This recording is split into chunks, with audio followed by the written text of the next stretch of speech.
안녕하십니까?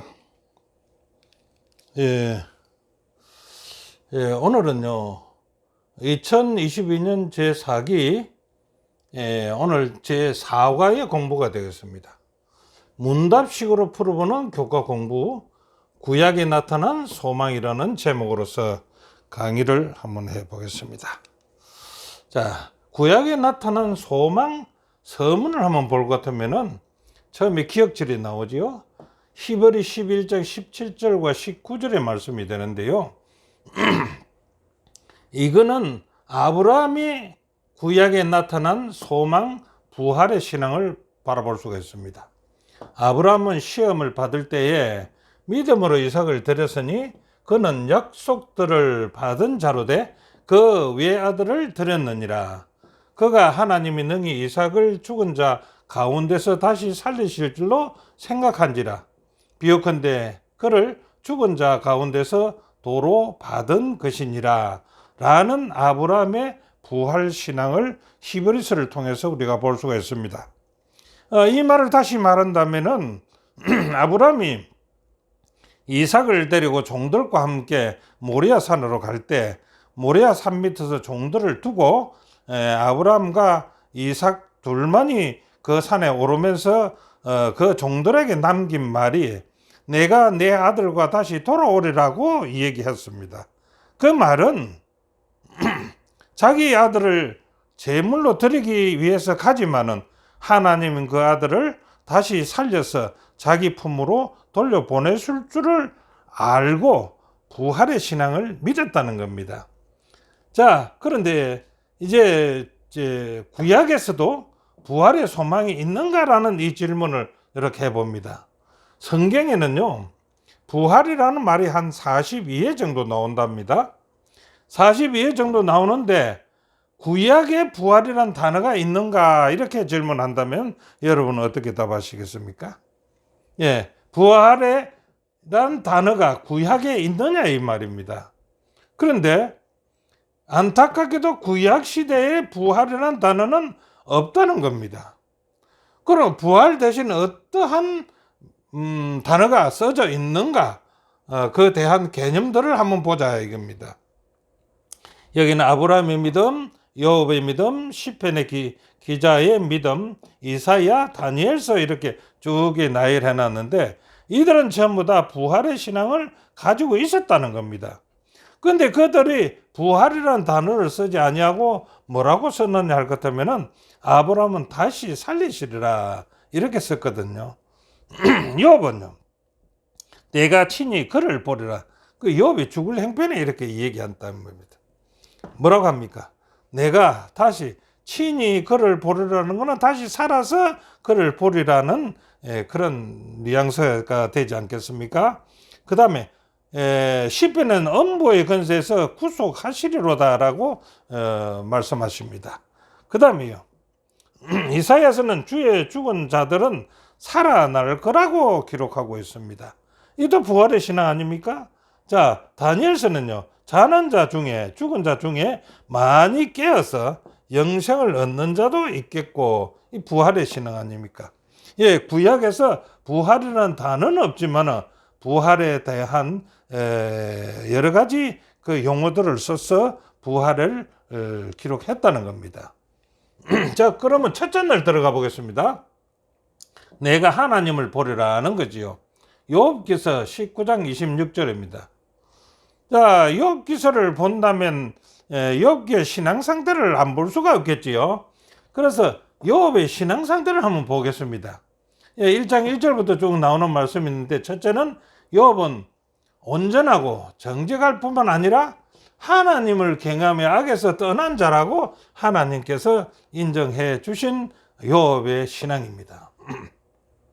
그런데 욥이 축복을 많이 받아서 그 소생은 남자가 7이요 여자가 3이요 10자매를 낳았다는 것입니다. 그리고 그 소유들은요, 양이 7천이요 약대가 3천이요 소가 500개라는 게 소가 1000마리래. 암 나귀가 500이며 종도도 아주 많았다.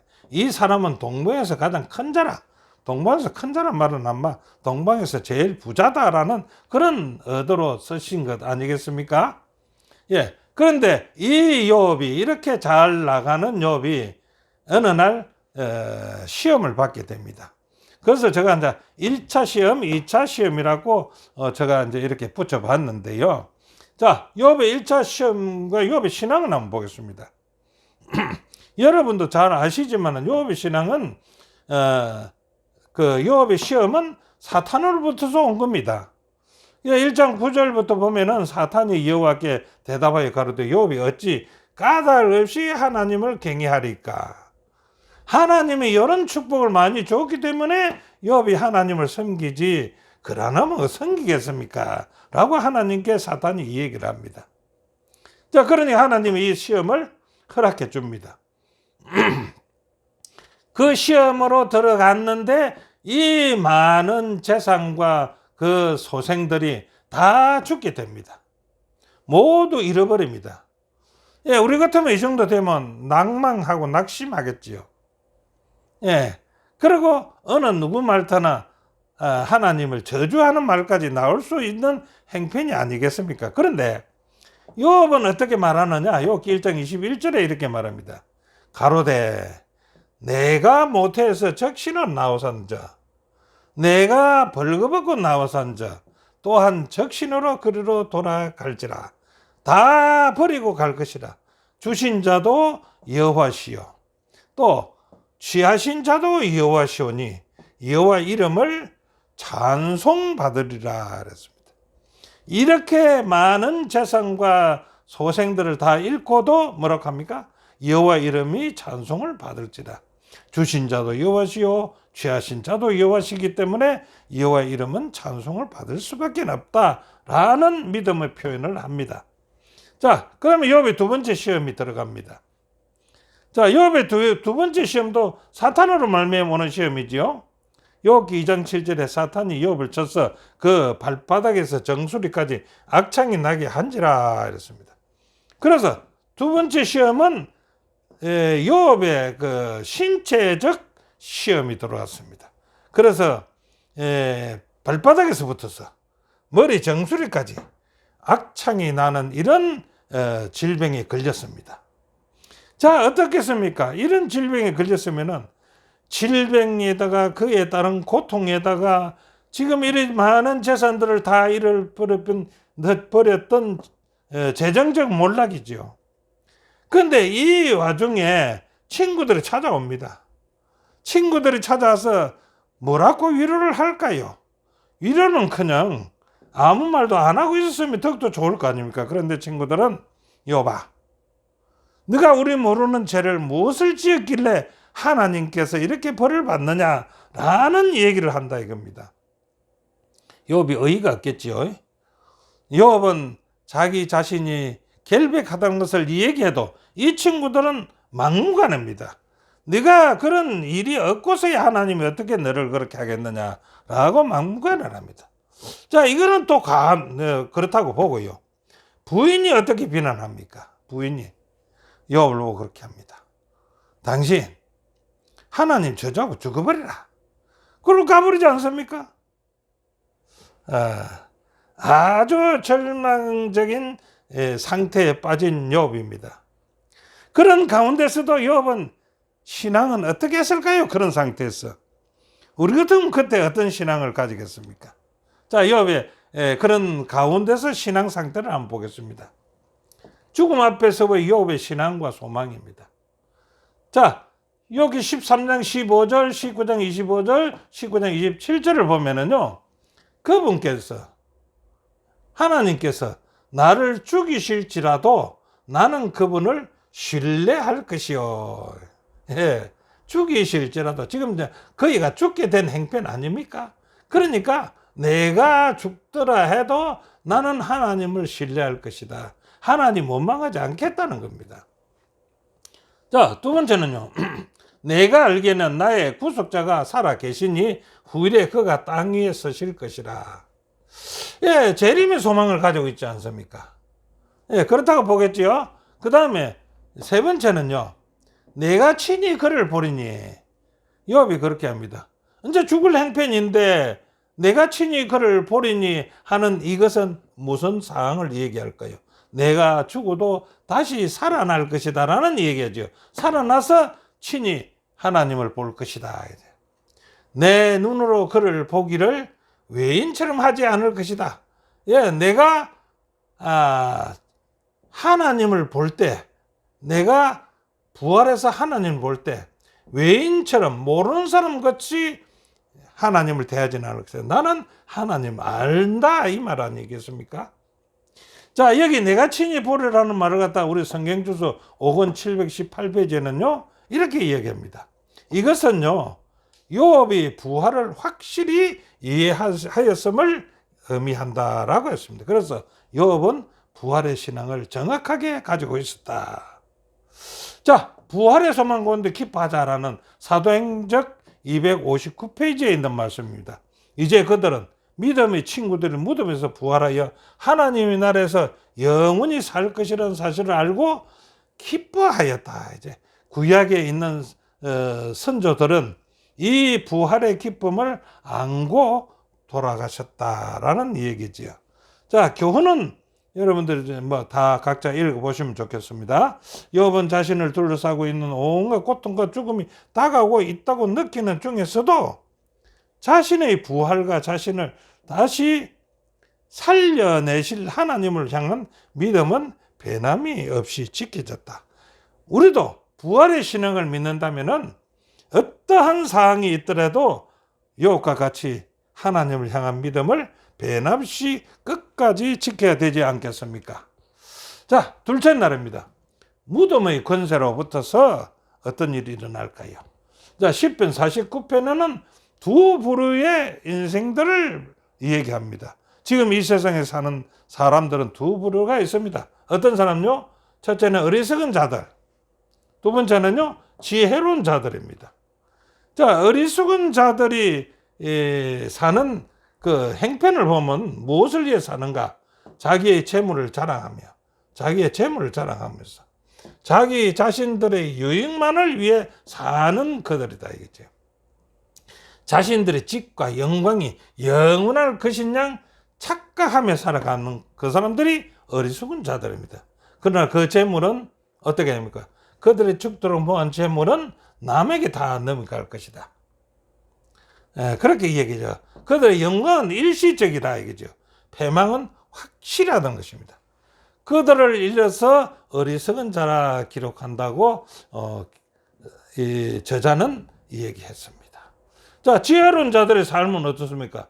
지혜로운 자들은 인간이 이루어낸 것들과 무덤이라는 감옥 너머의 하나님께서 그들을 위해 준비하신 영광스러운 상급을 본다. 시편 기자는요. 그러나 하나님은 나를 영접하시리니 그러므로 내 영혼을 수월의 권세에서 건져내시리라. 이 시편 기자의 부활의 신앙 아니겠습니까? 수월의 권세에서 건져내서, 이 수월은 음부를 얘기하지요. 그래서 이제 죽어서 음부에 들어갔는데 그 음부에서도 그 권세에서 나를 건져내시리다. 예, 시편의 부활 신앙이 여기 49면 15절 아닙니까? 이 방금 읽었던 서울의 권세에서 내 영혼을 서울의 권세에서 건져내시리라 이렇게 기록하고 있습니다. 그래서 이 10편 49편은 분명한 부활의 신앙을 믿었던 표현이 나타난다 이겁니다. 자, 영감의 교훈은 뭐라고 해놨을까요? 믿음의 소망은 인내로서 버티게 해준다 했습니다. 우리의 신앙도 버텨나가야 될 거 아닙니까? 뭘 가지고요? 믿음의 소망을 가지고 우리는 버텨나가야 된다 이겁니다. 자, 한번 읽어보겠습니다. 우리들의 가장 간절했던 소망이 가끔 꺾이는 때가 있지요. 우리의 신앙이 들쑥날쑥하고 있지 않습니까? 그런 때가 있다. 우리는 영원히 잠든 저들의 눈을 감겨주며 무덤에서 장사하고 다시는 저들을 못 보게 된다. 그러나 소망은 우리의 정신을 버티게 한다. 우리는 영원히 헤어지는 것이 아니며 예수님 안에서 잠든 사랑하는 친구들을 다시 만나게 될 것이다. 저들은 원소의 땅에서 부활하게 될 것이다. 생명을 주시는 주님께서 다시 오실 것이다. 부활의 신앙. 우리는 부활의 소망으로서 우리의 믿음을 버텨나가야 된다 이 말이겠죠. 자, 교훈은요, 저자는 뭐라고 하냐, 어리석은 자들은 잠시 후면 사라져버릴 세상의 부와 명예를 의지하고 살아갑니다. 그렇지요? 그러나 우리는 지혜로운 자들은 세상의 그 너머에 있는 하나님의 확실한 약속을 우리는 바라보고 믿음을 하고 있지 않습니까? 자, 셋째 날은요, 땅 깊은 곳에서 다윗의 이제 부활의 신앙이라고 봅니다. 여기 제가 이제 이런 말을 했습니다. 다윗의 인생 타령과 부활 소망이래. 자기 인생 타령을 이렇게 합니다. 시편 쪽에 이렇게 내려가면서 읽어보면은, 내가 못해서부터 주의 붙드셨고 내 어미 배에서 주의 취하여 내심으로 내가 태어났다라고 얘기하지요. 두 번째는요, 하나님이 나를 어려서부터 교훈하셨다라고 가르칩니다. 그래서 내가 지금까지 존재한다는 거지요. 시편 71편 3절에는 주께서 나의 반석이라는 겁니다. 나의 또 산성이시라는 겁니다. 그래서 주님이 계시면 나는 안전하다. 그런데 이제 다시 또 이 얘기하기를, 나를 늙을 때 버리지 마시며, 하나님 보고 이렇게 부탁합니다. 하나님, 나를 늙을 때 버리지 마시옵소서. 그리고 내 힘이 쇠약할 때에 나를 떠나지 마시옵소서. 이렇게 간청을 합니다. 그러면서 그는 부활의 신앙을 이렇게 얘기합니다. 우리를 다시 살리시며 땅 깊은 곳에서 다시 이끌어 올리시리다. 이렇게 얘기합니다. 자, 여기에 나오는 다시 살린다는 말과 땅 깊은 곳과 그곳에서 이끌어 올리신다는 뜻은 무엇인가? 이렇게 한번 질문 한번 해봤습니다. 땅 깊은 것은 우리 성경에 보면요, 심년, 무저경, 서올, 음부 이런 이제 단어를 쓰면서 이것은 전부 다 땅 깊은 곳입니다. 그렇죠? 심년 깊은 연못, 무저경 밑이 없는 구덩이, 서울, 그 다음에 음부, 다윗이 당한 고난과 낙담의 극심한 상태를 언어적으로 표현한 것이 이렇게 표현했지 않느냐라고 얘기합니다. 이끌어 올려는 우리는 뭐 당연히 그렇게 생각하죠. 부활을 나타내 보여주는 것이라고 말할 수 있지 않겠습니까?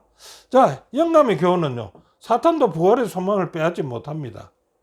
우리가 부활의 신앙을 가진다면요, 이 부활의 신앙은 사탄도 그 신앙을 빼앗지 못한다는 겁니다. 사탄은요, 우리를 빠뜨리게 하는 것에 만족하지 않고요, 그는 신자들의 육체는 괴롭힐 수 있으나 그들의 신앙과 소망을 버리게 할 수는 없었다고 말합니다. 그러면서 그렇게 얘기합니다. 죽임을 당하면서도 그들은 의인들의 부활 때 얻게 될 영생의 밝은 소망으로 기뻐하더라 이겁니다. 그들은 죽음 이상의 것을 가지고 있었다는 겁니다. 그들은 잠시도 졸지도 않았다. 그 부활의 신앙이 소망을 사탄이 빼앗지를 못한다는 겁니다. 자, 교훈에서는 이렇게 얘기합니다. 절망적인 상황에 놓이게 될 때 하나님께서 우리와 함께 계실 뿐만 아니라 우리를 보호하고 계시며 우리에게 영생을 주시는 분이심을 기억하며 우리도 용기를 얻어서 끝까지 참고 견디자라고 교훈을 가르쳐 줍니다. 자, 넷째 날, 죽은 자들은 살아나고라고 했습니다. 이는 이사야서의 부활신앙을 얘기하는 겁니다. 그런데 이 이사야서 26장 19절로서 그 성경절들을 보면은 인생의 두 가지 길을 얘기하더라고요. 두 가지 갈림길. 두 가지 갈림길은 뭐냐? 첫 번째 영멸입니다. 우리 사람 중에요, 두 가지 길이 있는데 한 가지 그 길은 영멸에 가는 길입니다. 또 하나는요, 영생에 가는 길입니다. 여러분과 저는 영생에 가는 길에 지금 가고 있지 않습니까? 여러분은 영멸에 가는 길은 아니겠죠. 자, 이사야 26장 14절에 그랬습니다. 그들은 죽었는 적 다시 살지 못한다 이렇게 했습니다. 영멸이죠. 사망하였는 적 일어나지 못할 것이니 영멸이죠. 이는 주께서 벌하여 멸하사 그 모든 기억을 멸절하였습니다. 영멸할 것이다 이겁니다. 자, 영생은요. 이사야 26장 19절입니다. 주의 죽은 자들은 살아나고 부활을 하고 우리의 시체들은 일어나리이다. 티끌에 거하는 자들아 너희는 깨어 노래하라. 주의 이슬은 빛난 이슬이니 땅이 죽은 자를 내어 놓으리라. 여기에 참여하는 자는 영생입니다. 영원히 산다 이겁니다. 그런데 여기에 이사야서의 구체적인 부활의 특이점이 있거든요. 특이점이. 그 특이점이 무엇입니까? 죽은 자들이라는 얘기죠. 그래서 거기 보면은 특이점은 죽은 자들은 살아나고 우리의 시체들은 일어나리이다. 특이한 말을 용어를 썼습니다. 그 다음에 두 번째는요. 땅이 죽은 자를 내어 놓으리라는 말씀을 하십니다. 그 다음 세 번째는 안식일을 지키는 이방인들에게까지도 영향을 미친다 했습니다. 무슨 영향일까요? 부활에 영향을 미친다는 게겠죠. 자, 네 번째는요. 믿음의 공동체적 부활을 표현한 것이 이사야서에 있다 이겁니다. 그럼 믿음의 공동체가 뭡니까? 이 공동체란 말은 아무것도 없지요. 그러나 여기에 보면은 죽은 자들은 살아나고 자들은 살아나고 복수지요. 시체들은 일어나고 시체들은 복수지요. 그 다음에 땅이 죽은 모든 자들을 내어 놓으라고 했습니다. 구원을 받는 자들. 그 다음에 안식일을 지키는 이방인들에게도까지도 영향을 미친다. 이게 이제 공동체적 부활을 표현했다는 겁니다. 그 다음에 영감의 교훈을 읽으면요. 의인들의 부활을 하는 광경을 한번 각 시대의 대정도 644페이지에 있는 말씀을 저자는 기록해 놨다고요. 주님께서는요. 의인들의 무덤을 보시고 당신의 손을 하늘을 향하여 드시고서는 뭐라고 하느냐. 깨어라 깨어라 깨어라. 티끌 가운데서 자는 자여 일어나라고 외치신다. 이 땅의 어느 곳에서나 죽은 자들이 그 음성을 듣게 될 것이며 그 음성을 듣는 자는 살아날 것이다. 이때 온 세상은 모든 나라와 족속과 방언과 백성 중에서 부활한 큰 무리로 소음이 일어날 것이다. 여기서 소음이 일어날 것이다 하는 이 소음은요. 여기 저다 이런 표현을 쓰는데 왁자지껄을 한 표현. 우리 조상들이 지난번 상가에서 공부할 때 우리 조상들이 조상의 묘에 나도 장사해 달라. 조상이 있는 곳에 나도 장사해 달라. 이런 표현이 나오지요. 그리고 요셉은 애굽 땅에서 총리를 그렇게 했는데 자기의 백성들이 출애굽할 것을 알고 그들에게 부탁하기를 나를 가나안 땅에 가서 묻어달라라고 했지 않습니까? 왜 그랬을까요? 그랬기 때문에 부활하게 되면은 옆에서 누가 일어납니까? 내 사랑하는 부인, 내 사랑하는 자녀, 내 친척들, 또 내 아는 지인들 이렇게 막 일어나게 되면 어떻게 할까요? 막 부둥하고 춤추면서 야단 소동이 일어날 거 아닙니까? 그것이 소음이라고 이렇게 적어놨습니다. 자, 교훈은요. 최후의 날 하나님을 거절한 악인들은 흔적 없이 소멸되겠고, 자, 하나님께 충성한 의인들은 부활하여 하나님께 준비하신 축복의 상급을 받게 될 것이다. 이 상급에 우리는 참여해야 되지 않겠습니까? 다섯째 날. 땅의 티끌 가운데서 자는 자들입니다. 성경에 나타난 부활의 개념들은요. 이렇게 보면은 구약에서는 이렇게 쭉 지금까지 공부해 나왔지요. 그런데 신약에 들어서 마르다가 부활의 말을 한번 합니다. 어떻게 합니까? 자기 오라버지가 죽었습니다. 그 예수님을 부르러 보냈는데 예수님이 빨리 안 오고 죽은 지 사흘이 넘어서 이제 왔습니다. 마르다가 예수님을 보고 그럽니다. 당신이 여기 있었으면 우리 오라버지가 죽지 않았을 거 아니가 이렇게 합니다. 그럼 예수님이 그렇게 뭐라고 대답합니까? 그래. 우리 너희 마르다의 오빠는 죽지 않고 살아날 것이다 이렇게 얘기를 했습니다. 그러니 마르다가 뭐라고 합니까? 그 대답하기를 부활의 신앙을 딱 표현하는데요. 말하다가 가로되 마지막 날 부활에는 다시 살 줄은 나도 압니다. 예수님이 지금 말씀하신 그거요. 나도 압니다. 언제 부활할 것인데? 마지막 때에. 마지막 날 부활해서 우리 오라버니가 살아날 것은 나도 압니다. 예수님이 그 뒷답을 뭐라고 했을게요? 이렇게 합니다. 예수께서 가라사대 나는 부활이요 생명이니 나를 믿는 자는 죽어도 살겠고 라고 대답을 합니다. 자, 그래서 이 이제 부활의 신앙이 구약에서부터 신약에까지 넘어왔습니다. 그러면 부활의 종류는 뭐 그냥 부활 하나뿐일까요? 예. 다니엘서에 보니까 부활의 종류가 있더라고요. 다니엘서 12장 2절에 보니까 땅의 티끌 가운데서 자는 자 중에 많이 깨어서 많이 부활하는데 어떻게 부활하느냐? 영생을 얻는 영생의 부활도 있을 것이고 수욕을 받는 부활도 있을 것이다. 이렇게 얘기를 합니다. 그 다음에 요한복음 5장 29절에는 부활을 어떻게 기록했냐 그러면 선한 일을 행한 자는 생명의 부활로 악한 일을 행한 자는 심판의 부활로 나오리라고 했습니다. 그러면 여기서 이제 이 두 성경절을 따져보면 부활의 세 가지가 나오지 않습니까? 예, 어떤 부활입니까? 생명의 부활, 심판의 부활, 특별한 부활이 있다 이겁니다. 자, 그런데 생명의 부활, 심판의 부활은 아시는데 특별한 부활은 어떤 부활일까요? 계시록 1장 7절에 보니 그런 찌른 자들도 볼 것이요 라고 했습니다. 근데 이것을 갖다가요 특별 부활에 대해서 각 시대의 대쟁투 637페이지는 뭐라고 기록했느냐 그러면은 이랬습니다. 그를 찌른 자들, 그 다음에 그리스도의 죽음의 고통을 조소하고 조롱한 자들, 세 번째는 그리스도의 진리와 그분의 백성들을 몹시 핍박한 자들도 또한 일어나서 부활해서 영광 중에 계신 그분을 쳐다보고 예수님을 쳐다보고 충성되고 온순한 사람들에게, 그러니까 그리스도를 잘 믿는 사람들에게 주어지는 영광을 그들이 보게 될 것이다. 특별 부활자들. 네. 그들은 부활했지만은 다시 죽는 겁니다. 이 광경을 보고 나서요. 그 다음에요.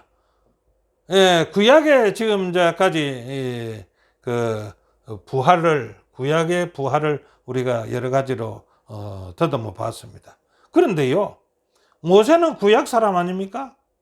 근데 모세는 구약 사람인데 모세가 재림의 광경을 봤다는 겁니다. 재림을 광경을. 그게 부조와 선지자 477페이지에 있는 말씀인데요. 그는 그리스도께서 영광 중에 재림하시고 죽은 의인이 부활하여 영원한 생명을 얻고 살아있는 성도들이 죽음을 보지 않고 변화하여 다 함께 즐거운 노래를 부르면서 하나님의 도성으로 성천하는 것을 모세는 보았다. 이렇게 얘기합니다. 예, 구약에 사신 모세가 예수 그리스도의 재림하는 것을 보고 그 당시에 부활하는 그 상도 눈으로 똑똑히 본다 이겁니다. 자, 교훈은요. 다니엘 12장에서는 부활에 관한 다른 구약의 말씀들과 달리 의인과 악인 모두의 부활에 관한 언급하면서 그들의 최후의 운명에 대해서 얘기하고 있다라고 했습니다. 자, 결론을 말하겠습니다. 결론은 뭐라고 해놨습니까? 네 개를 구분해서 봤는데요.